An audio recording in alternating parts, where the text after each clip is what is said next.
Good morning. This is Humanity Meets Business, Business Therapy with Christine Salvo. Today I have a lovely guest I can't wait to introduce, Josh Elledge. He's a U.S. Navy veteran and launched UpMyInfluence.com to help entrepreneurs grow their authority and influence. UpMyInfluence builds seven-figure business sales systems with zero paid ads. He also started SavingAngel.com, which has grossed more than $6 million in sales with zero paid ads. Josh is a keynote speaker, writes a syndicated newspaper column to 1.1 million readers, and regularly appears on more than 75 TV stations across the country. All told, Josh has appeared in the media more than 2,000 times. So what a joy to have you here. Thank you so much for coming. Thank you so much, Christine. This is going to be great. Great. Okay, so Josh, I'm so excited to have you here. Maybe you could tell our listeners a tiny bit about yourself, who are you and what makes you you? Sure. So I joined the United States Navy straight out of high school because I really fell in love with radio, mainly just playing music. Like I loved playing music for my friends. I loved making mixtapes for my girlfriends. And so I thought, the U.S. Navy said, well, you could be a journalist. And so I thought, okay, I'll give that a shot. And so I actually got to learn from, if you remember the movie Good Morning Vietnam, starring Robin Williams. Robin Williams portrayed a character, and his name was Adrian Cronauer, this is based on a true story.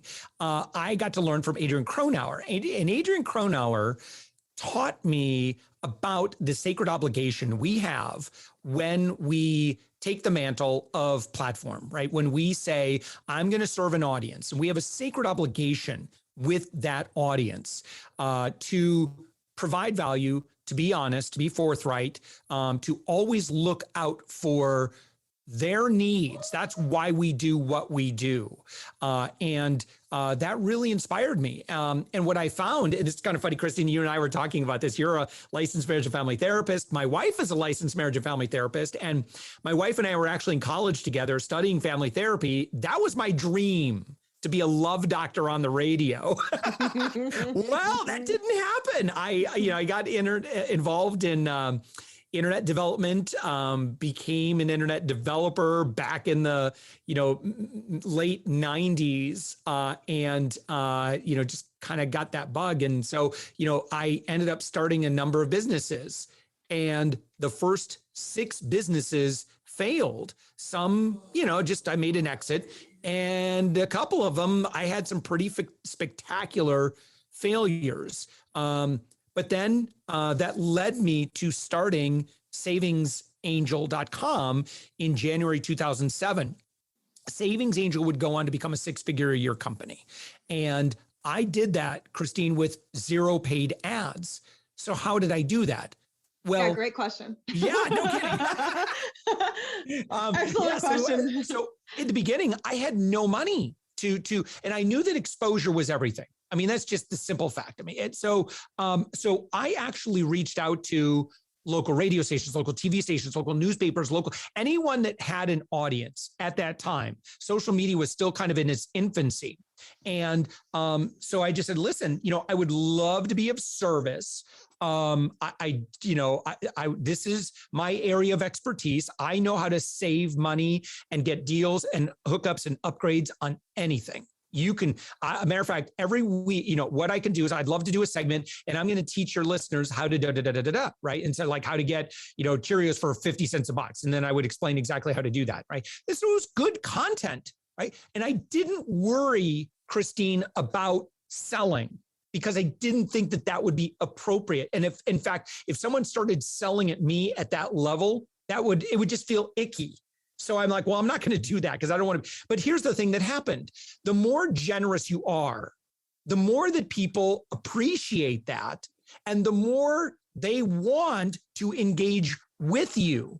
And so when I started Savings Angel, not only did I have no money, I was actually in debt. Like my utility bill in the state of Michigan had come due, and I didn't have the money to pay the heating bill.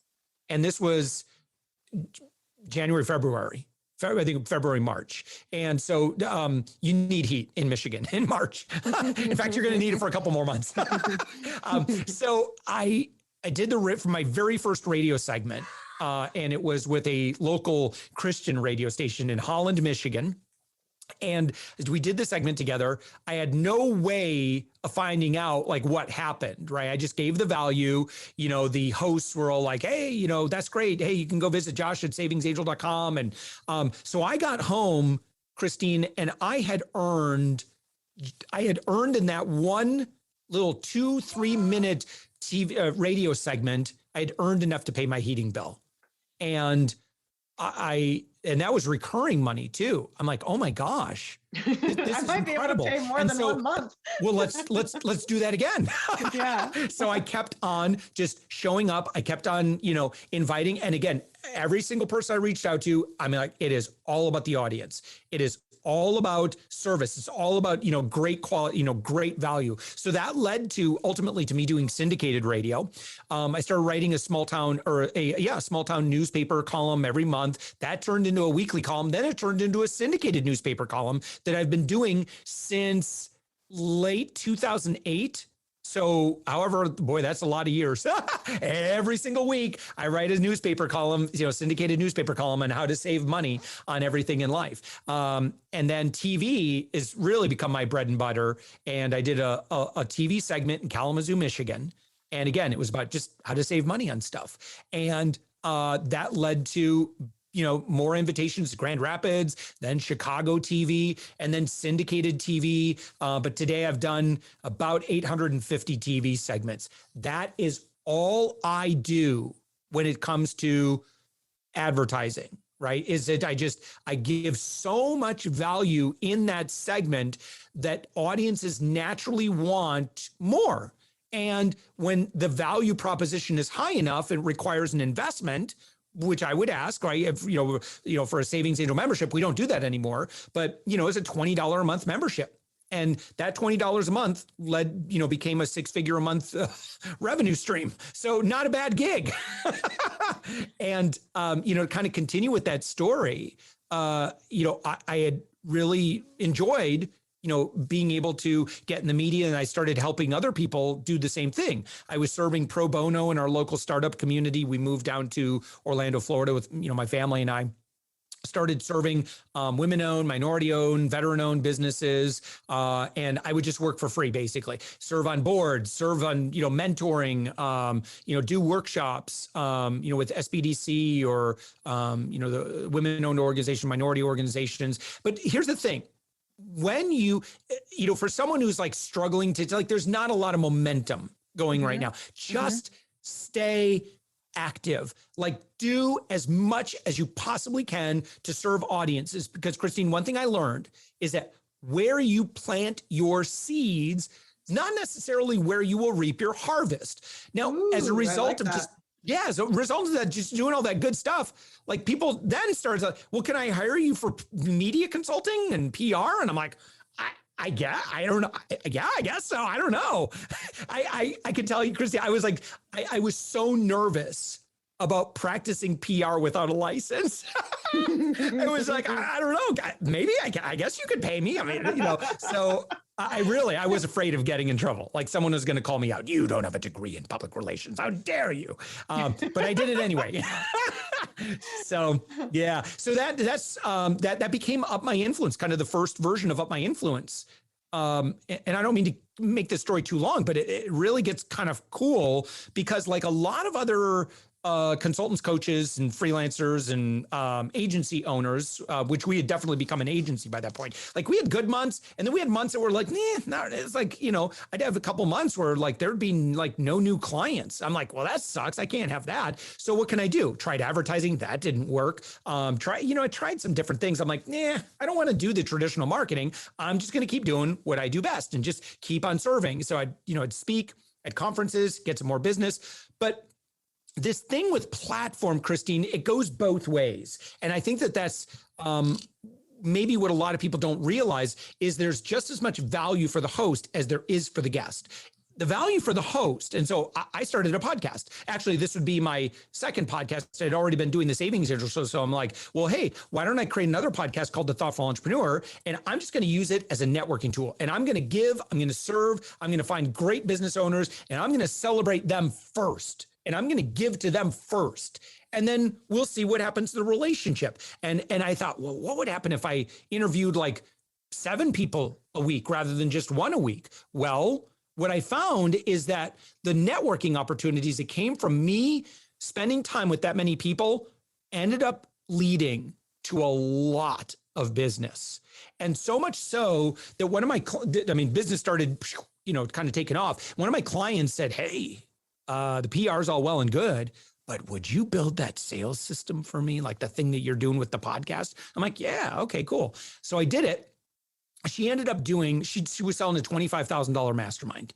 And so we worked together, we ended up getting her connected with about 25, 28 different high-level business owners.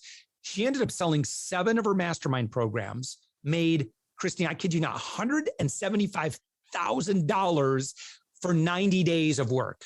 And I'm like, wow. That seems pretty nice. Yeah, that's exciting because I've been in business when it's like, you're struggling to make payroll or it's like the bills are constant, but when you're in business for yourself, it's just that's kind of sucky when the income goes up and down. So it's like, I wanted to be able to create a system first for myself where I could kind of, create predictable revenue. That was number 1. And number 2, then being able to figure out how to do it. I'm like, yeah, I'll teach other people how to do it. And that's what led to then my work with that first client. Then one of her clients, she did 6 figures in 90 days. Second client was a patent and trademark attorney. Again, just another PR client. And he's like, hey, and again, just kind of word got around.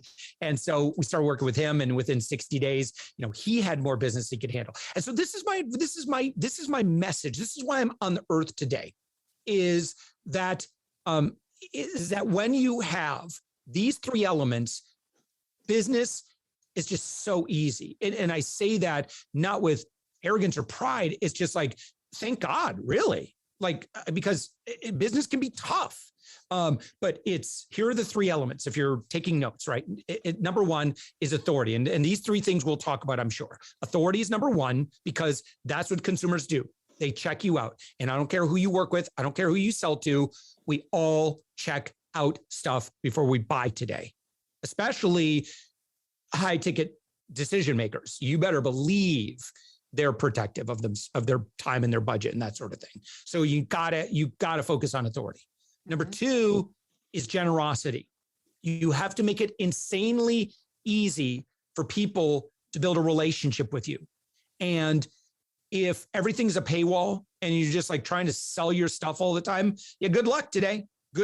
I can tell you, that doesn't work real well. You have to make it insanely easy for people to build proximity with you so that they can build a relationship, and then we'll see. But number 3, I would tell you that the greatest tool that everyone has access to is platform. When you leverage platform to build relationships with decision makers and influencers and people that have, that you would love to build a relationship with, platform is the closest thing to a make friends button that I know. And yeah, Christine, you could ask me if we could get into any of that stuff if you want to, but it's like I said. Yeah, absolutely. I mean, you've already shared so much wisdom, and I can tell that this is a passion. This doesn't feel like something you do. It feels like something you are. And yeah. When we're speaking really from the passion, you even said, like, this is why I'm on the planet Earth today. And I call that purpose, right? Yeah. So when you are endowed with knowing your purpose and you have all of this kind of energy behind it with passion, you're unstoppable anyways. People are going to stop and hear what you have to say, because what you're saying, you can tell it's not coming from someplace between the ears. It's coming from your heart. And that's really kind of what I love to talk about on the show is these heart-centered, your passion projects, and what we're passionate about tends to be things that other people need, and vice versa, right? So like you said the influencing, it started with this person, went to that person. And eventually what I'm kind of hearing you say is everyone has something that they can share that's valuable to others. We just don't necessarily know how to work with it, right? And I feel like that's kind of the recipe you're giving us here is like, hey, you have something, here's the recipe. So how do you establish authority? Yeah, well, listen, so authority, that's a really interesting subject. And I've given like whole, 90-minute workshops all about authority and, and where where consumers' brains are today. So because of the a generation now raised in the internet, and we've had decades now where it's very easy for us to check people out. You have to know that in advance, that people are going to check you out. So you might be hearing the sound of my voice or seeing a video of me or whatever, and you're like, Josh Elledge, huh? Okay. I mean, it sounds interesting what he's talking about here, but I want to see what's going on with this guy. So you're not going to take my word for it. You're going to go check me out. And I know that. I know you're going to check me out. So you're probably going to do a Google search for me. Guess what, Christine? People are going to do a Google search for you. And so when they do, what do they find? Well, you should know that. And you should see what's ranking and on Google when people do that. And you should, what I like to say, head them off at the pass. So oftentimes, a page that almost always is pretty good for ranking for vanity search results. And that's what we're talking about. When someone Googles your name or your name and the name of your company, or like Christine, if I were to search you, I would also probably use like LMFT or something like that to try and narrow it down, because there's probably a few more Christine Salvos out there. Thankfully, Josh Elledge is a little less common of a name. There is one other Josh Elledge that was a contestant on The Bachelorette, and he screwed up my search results for a little while, but thankfully he got voted out in the first episode. So he's actually a good guy. We've actually connected. I'm like, you know what you did to my Google search results, right? Like, I can't compete with The Bachelorette. So look at what's ranking. Now, easy, right, is LinkedIn, your LinkedIn page. Listen, you're either taking it seriously or you're not, right? LinkedIn gives you so much in terms of what you can embed and include on your LinkedIn profile, that if you aren't spending a few hours to max out that platform, you're missing out on a huge opportunity. Same thing if you're in business for yourself, a Google My Business profile. That's another one. It's like, if you're not spending the time to really max out those platforms, your competition, quote unquote competition, I don't really believe in competition, but other people who provide solutions in your industry, and they're getting your business. And I don't want that to happen. I want you to get your business. So those are two really easy platforms that you can max out. After that, Christine, is I would focus on having a press kit. I would focus on, if you're a speaker, I would build a speaker kit.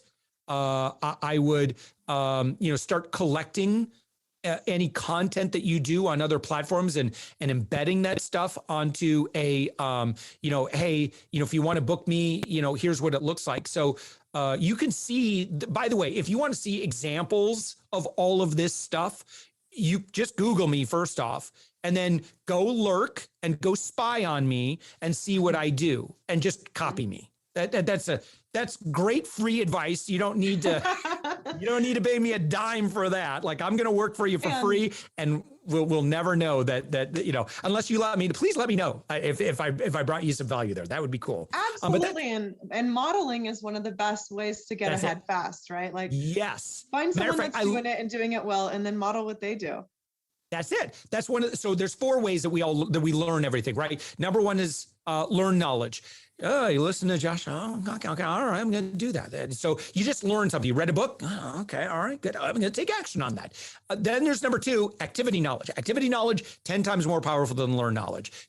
Arthur Schopenhauer, German philosopher, said, do the thing, have the power, right? When you experience it, right? So like, Christine, if you were to teach someone like a reflective listening, for example, one thing in the marriage and family therapist world, it's like, it's a simple tool, but dang, it's, really helpful if a couple knows how to do this. So just repeating back with, something like that. Oh, so believe me, we do this exercise on a weekly basis. Yes. So, yeah. So listen, it's great for conflict management, like just keeping conflicts from getting out of control, because people want to feel heard. People want to feel validated. It doesn't mean you agree with them, but people just want to feel like you hear them, right? So anyway, so you could learn that.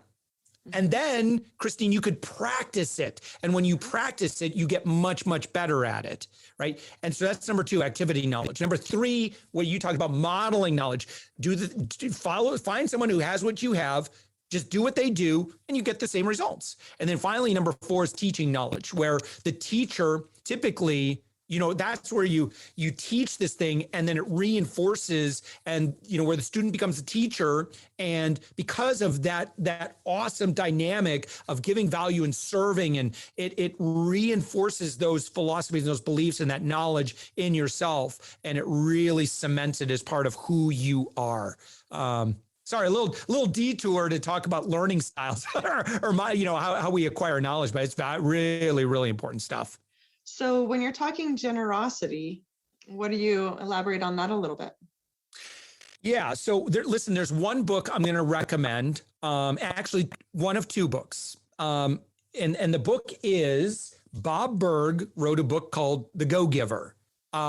If you are in business for yourself, or you're responsible for the growth of your company, I highly recommend another book. It's called Go-Givers Sell More by Bob Burg. I was kind of living that philosophy. And then as I started reading that book, I'm like, well, this is what I'm committed to, right? And so generosity, we're living in a world, and I'll give you another book I love book recommendations. Another book I'd highly recommend is Marketing Rebellion by Mark Shafer. Mark talks about what's going on in the minds of consumers, and everybody is a consumer. I don't care if you sell B2B, B2G, B2 whatever. Everyone's a consumer. We all think like consumers, and we're all protective. And so how can you earn time with people today in a world, Christine, where marketers have ruined everything?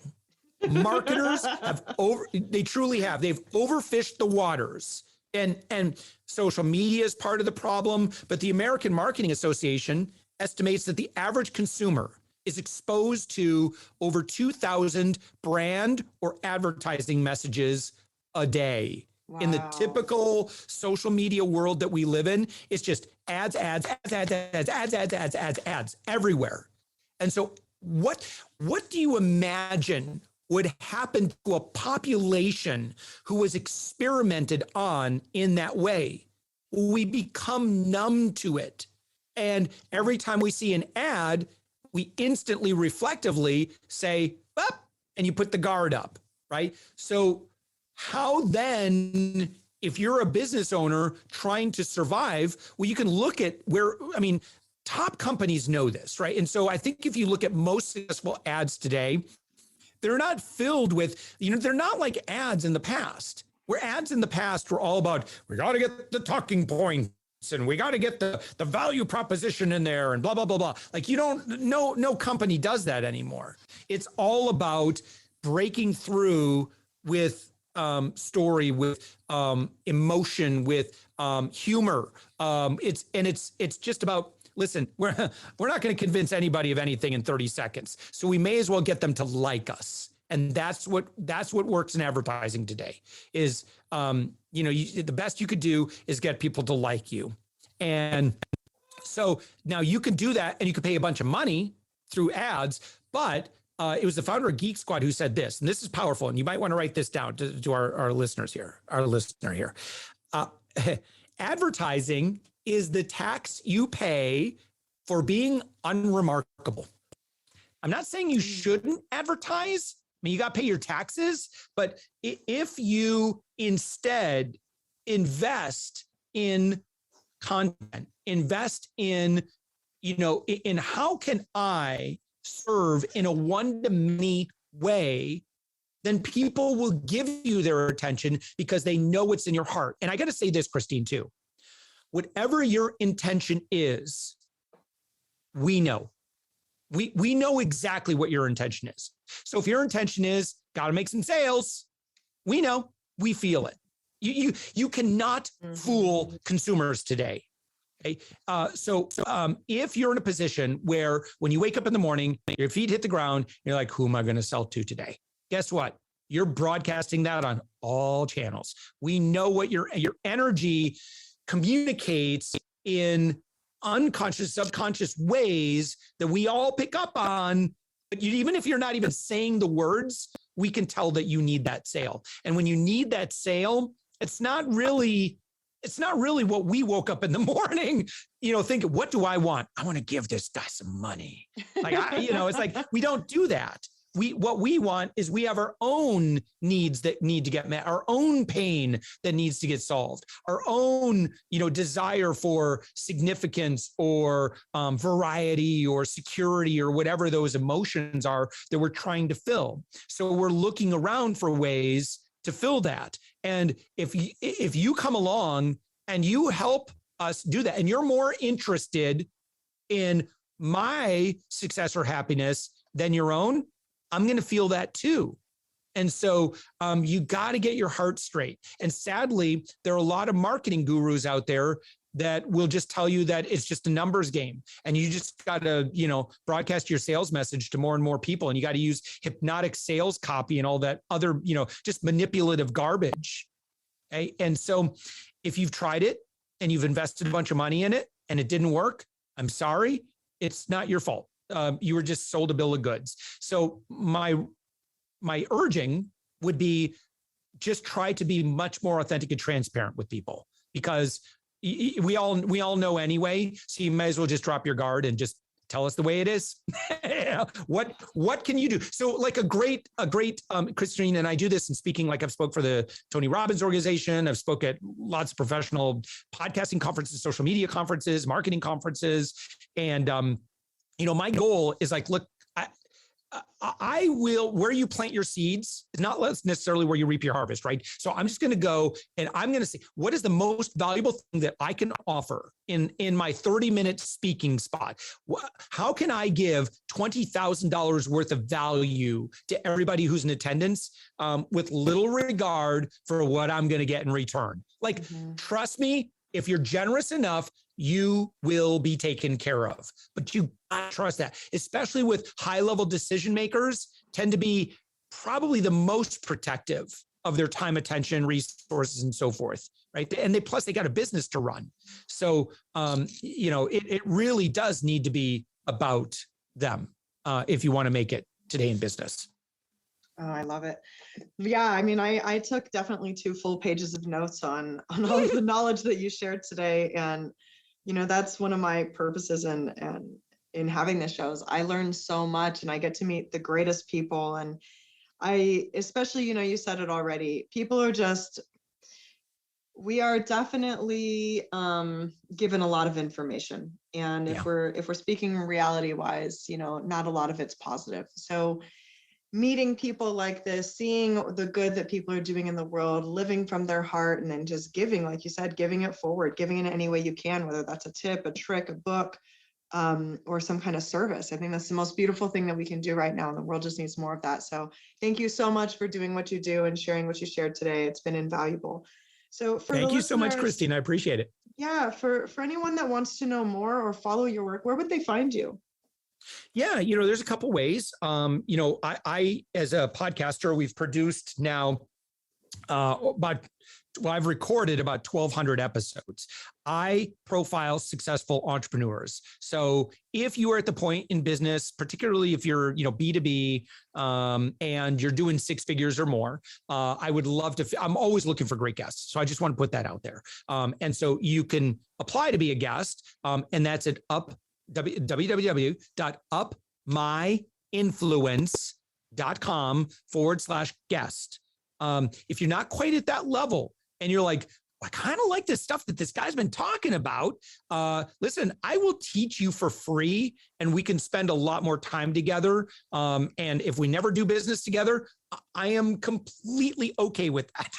I have a moral obligation to undo a lot of the bad guru advice out there that has really damaged the market. You can just go to my website, UpMyInfluence.com, and you'll see you'll see exactly where to learn that stuff, and for free. Happy to teach you.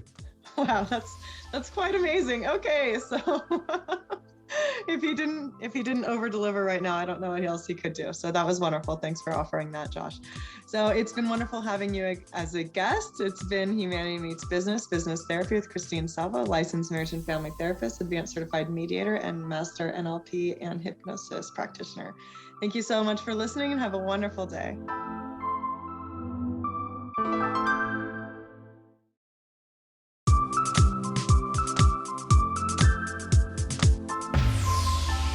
Good morning. This is Humanity Meets Business, Business Therapy with Christine Salvo.